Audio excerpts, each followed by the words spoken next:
Well, there's essentially two real options that are at Sisi's in his disposal, and he's been taking one in the past and more increasingly the other as recently. He's had a scorched earth type of policy towards the Sinai Peninsula. A lot of force, very aggressive, very brute kind of trying to bring down this insurgency.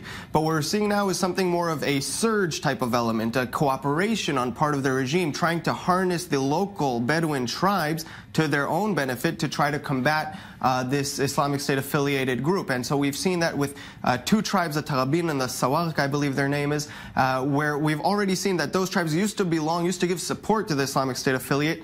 Now they're actually cooperating with the regime. So potentially a more beneficial type of policy there that really takes a more of a two-pronged approach to this.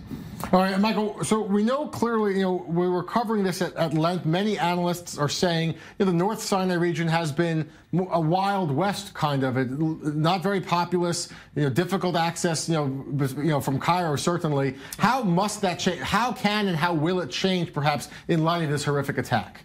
Well, the terrain isn't going to change, Jeff. I mean, the terrain is the terrain, and it is, as you said, a very, very challenging one. And in the previous answer, I've just spoken to how Sisi doesn't necessarily have a very formulated strategy. But even for a leader who would have a very formulated strategy, this would still be a very challenging terrain to fight an insurgency. And we're talking about an underpopulated area, very rugged, mountainous, desert type of terrain with a lot of ins, a lot of outs for people to hide out in.